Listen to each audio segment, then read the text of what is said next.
కోవూరు మండలం ఎంపీడీఓ కార్యాలయం సమావేశం నందు ఏడీఏ అనిత ఆధ్వర్యంలో వ్యవసాయ శాఖ అధికారులతో సమావేశం నిర్వహించారు.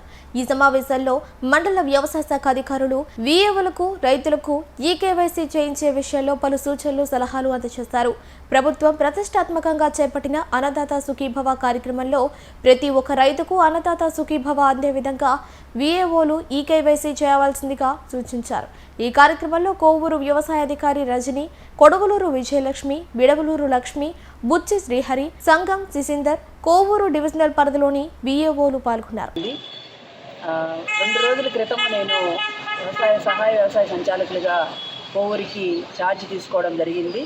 మండల వ్యవసాయ అధికారులందరితోటిను ప్లస్ గ్రామ వ్యవసాయ సహాయకులతోటి మీటింగ్ ఏర్పాటు చేసి ఇప్పటి నుంచి మనం చేయాల్సిన వర్క్స్ అన్నిటి మీద కూడా రివ్యూ చేయడం జరిగింది.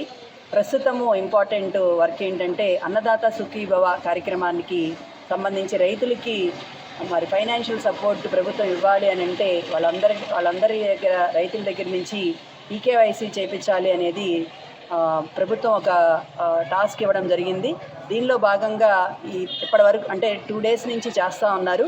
వీళ్ళందరూ కూడా 20వ తారీఖు లోపల ఇవన్నీ కనుక ఈకేవైసీ ప్రతి రైతు అంటే ప్రతి కుటుంబంలో ఒక రైతుకి ఇవ్వడం జరుగుతుంది. కాబట్టి సుమారుగా ఒక 18,000 మంది రైతుల్ని కోవూరు సబ్ డివిజన్ పరిధిలో ఎంపిక చేయడం అంటే వాళ్ళందరి యొక్క డేటాని ప్యూరిఫై చేసి ఇవ్వడం జరిగింది.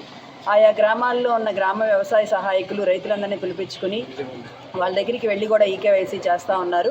సో ఈ అన్నదాత సుఖీభవ మరియు పిఎం కిసాన్ కూడా మరి నెలాఖరు లోపల ఇవ్వడానికి ప్రణాళిక సిద్ధపరుస్తుంది. కాబట్టి అంటే రాష్ట్ర ప్రభుత్వము కేంద్ర ప్రభుత్వం కలిపి ప్రతి రైతు కుటుంబానికి ఫైనాన్షియల్ సపోర్ట్కి 20,000 రూపాయలు ఇవ్వాలని మరి ప్రణాళిక సిద్ధపరిచింది.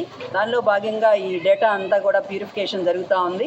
సో ఈ కార్యక్రమాన్ని మరి రైతులంతా కూడా వారి రైతు సేవా కేంద్రం దగ్గరికి వెళ్ళి చేయించుకోవాలని కోరుతా ఉన్నాము.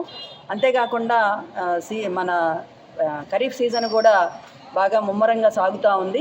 దీనిలో సుమారుగా అంటే గత రబీ సీజన్తో పోలిస్తే 80 to 90% కవర్ అయ్యేటట్లు ఉంది. ఒక 20,000 హెక్టేర్ల వరకు కూడా పంట రైతులు సాగు చేయడం జరుగుతూ ఉంది. సో దీనికి సంబంధించి రైతులకు కావాల్సిన ఎరువులను కూడా రైతు సేవా కేంద్రం ద్వారా, డీలర్ల ద్వారా మరియు సొసైటీల ద్వారా కూడా ఏ విధంగా మరి పంపిణీ కార్యక్రమం చేపట్టాలి అనే దాని మీద కూడా అందరికీ కూడా వ్యవసాయ శాఖ సిబ్బంది అందరికీ కూడా దిశానిర్దేశం చేయడం జరిగింది. కౌలు రైతుల కార్డులు ఇవ్వడము, తీసిన మట్టి నమూనాలు సేకరించినవన్నీ కూడా ల్యాబ్కు పంపించడము అనే దాని మీద కూలంకషంగా వాళ్ళందరితోటి చర్చించి అన్నీ కూడా ముందస్తుగా అన్ని కార్యక్రమాలు చేపట్టి వ్యవసాయ శాఖలో మరి కోవూరు నియోజకవర్గాన్ని ముందస్తులో చేయాలని రైతులందరికీ కూడా మరి గ్రామ వ్యవసాయ సహాయకులకు కూడా దిశానిర్దేశం చేయడం జరిగిందని తెలియపరుస్తాము.